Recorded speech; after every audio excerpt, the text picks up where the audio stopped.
Hey everybody, it's Jason from the Texas Gun Vault 2, and I'm out here in the garage preparing for some upcoming range reports by putting certain guns in my bag, making sure I have the ammunition for them so I can go to the range early this week and film some footage for the range reports.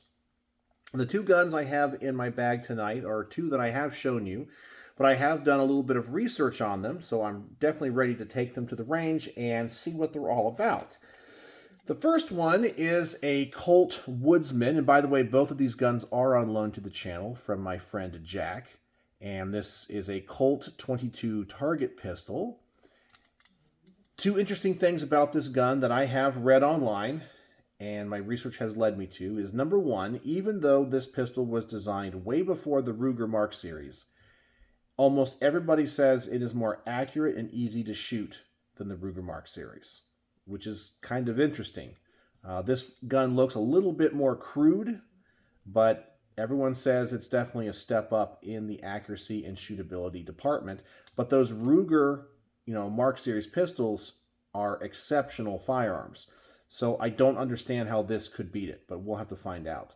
The other thing I discovered in my research is this gun is very difficult to field strip and take apart for cleaning.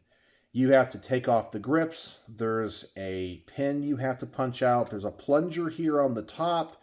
You have to take out the mainspring housing, and then you're able to take off the slide. And I was going to clean this gun before taking it to the range, and then I discovered how difficult it is. So I decided I only want to go through this process one time. I'll do a field strip video on this gun as well, but I'll do it when I get the gun back from the range. So they say this is very difficult and time-consuming to take apart. So we will just have to see if that is the case. The other gun I'm going to take to the range, and I definitely had to do a lot of research on to make sure I review this right and give all of the correct information. This is the Smith & Wesson model 53, I think, -7. No, sorry, -2. 53-2.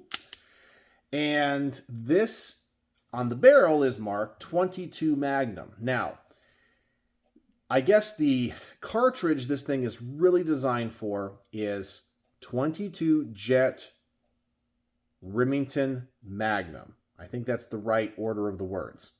And it's a really weird case and cartridge. I think I've shown you guys what this is all about.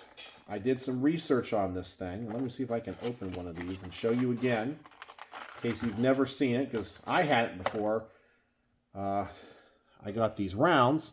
This is a 357 Magnum that is necked down to a 22 caliber projectile, and it has this really elongated and stretched out taper to it.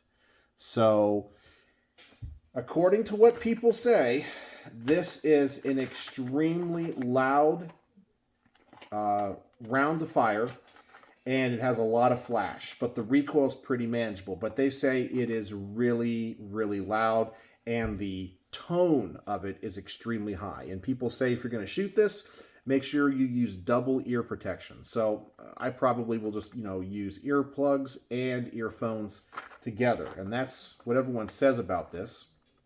And then I mentioned that on the barrel, it says that this is for 22 Magnum. Now, when I first got this, I was assuming, because I have two cylinders for it, I'll show you the other cylinder as well, right here, which you can, of course, easily change out. I was assuming it was for 22 Magnum, Winchester Magnum rimfire, because that's what it says on the barrel. But tonight, just to make sure I was bringing the right ammunition, I got some 22 Magnum out. And it will not fit in that cylinder. And in the case of these, I guess we'll call them like little conversion cartridges, which are right here, I assumed this would allow you, without having to change out the cylinder, you simply put a 22 Magnum in this and you could fire it out of the gun. But they don't fit in this either. So, according to my research, these are actually for 22 rimfire. So sorry, not 22 rimfire, 22 long rifle. Of course, they're rimfire. But it's for 22 long rifle. So I have the cylinder for 22 long rifle and these conversion casings for 22 long rifle. But then I discovered, and I'm going to have to tell Jack this, because he might want to track this down because he loves to have like complete sets. They also made a 22 Magnum cylinder for this gun that would be right for 22 Winchester Magnum rimfire. So I don't know how rare that is and how hard that is to track down. So there were 3 cylinders that were offered for this. And when you bought the gun, you only got this cylinder right here. And then you could contact Smith & Wesson and get the 22 long rifle or the 22 Magnum cylinders. In the box, they only have room for 1 extra cylinder. I'm assuming the 22 long rifle was way more popular. So I'm going to review this pretty rare gun with, of course, the 22 Jet first. Then I will try it using the little conversions casings for 22 long rifle, which these can be a little bit time-consuming to load because you got to put the 22 long rifle in there. And I can show you here, it has like a little rim right there where you can dig the casing out. So obviously when you push the extractor rod here in the gun, it's not going to push the 22 out. It's going to push the conversion cartridge out, and then you got to pry each one of those cases out of that. And then I will review it by changing the cylinder out. So this does not shoot 22 Magnum, even though the barrel says it does. And I think that 22 Mag refers to the 22 Jet Remington Magnum. I think that's what they're going for. But you can shoot 22 Magnum through this with the right cylinder, and they say those are like almost impossible to get because, you know, these guns have not been made in a long time. And also, some of you guys alluded to this when I showed this off. This gun does have a very unique hammer to it. So this gun has 2 firing pins, and let me see if I can show you here. Let's see, that's probably too bright. Well, right, I think you can see it right in there, right there. There it is.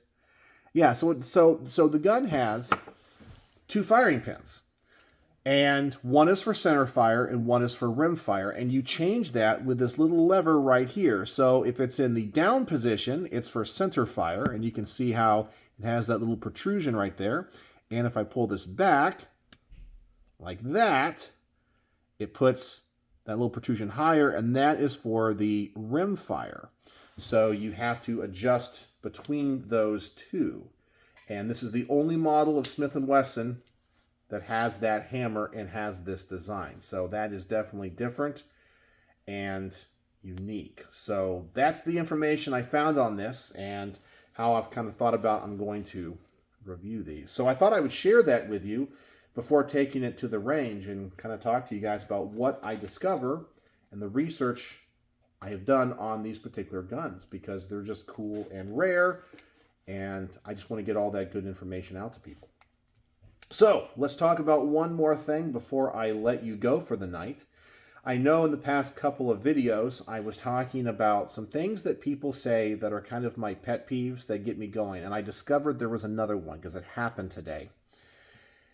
And I actually got, honestly, a couple of mean comments today. So I'm going to save those. I'll try to do like a mean comment video later this week. But I'll give you a little hint of one of my pet peeves. So we've gone over the ones that say, go get training. Okay, I hate that one. I hate the people that call me a FUD or a Fed. Okay, that one just drives me, absolutely bonkers. I hate it when people talk about me in third person. Don't talk about me in third person.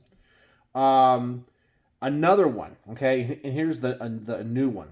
Oh, yeah, so also there was the clone stuff. The people that tell me how wrong I am on my clone builds. Don't do that either.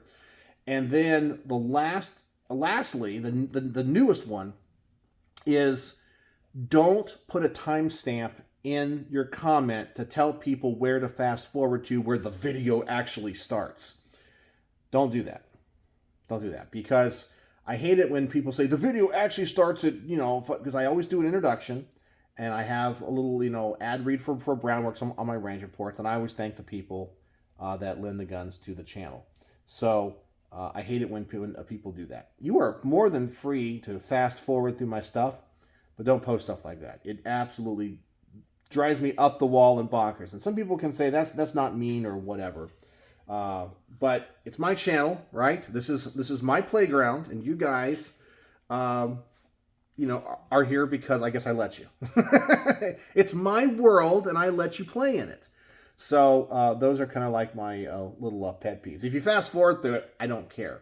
But don't talk about how... in fact, one person tonight said, you're just a full-length advertisement. Because if I really like a gun, people will say I'm a shill. Even though the gun is lent to me and I make nothing from the gun company. I have no stake in the game on that. Or people will get mad at me because I'll do like an ad read for Brownworks because he provides the ammunition. And I've gone over that before because I don't demand that other people work for free, right? But people demand that they want their entertainment for free, right? They want other people to put in the time, energy, and effort to bring them, whether that be knowledge, entertainment, whatever, but they don't want to pay for it. And I'm not saying you have to pay for it. I'm just saying that, I got to pay the bill somehow, right? I got to keep all this running. So, but anyway, that's all I got. Just kind of a mean comment. Don't put a timestamp. You can put a timestamp if you're like, hey, when you said this at 7:21, I think you got this wrong. I think it means this, but whatever it is. If you already have a dog, or what did you mean by that? Or that's a cool thing you pointed out. Tell me more about it. That's totally fine. Totally fine. But don't say the video starts at this time. No, don't do that. Pet peeve. But it's my prerogative, right? So anyway, that's what I got going on tonight. So hope you guys had a wonderful Mother's Day. If you're a mother and watching this channel and this video, happy Mother's Day. And Mom, because my mom watches these videos from time to time, happy Mother's Day, Mom.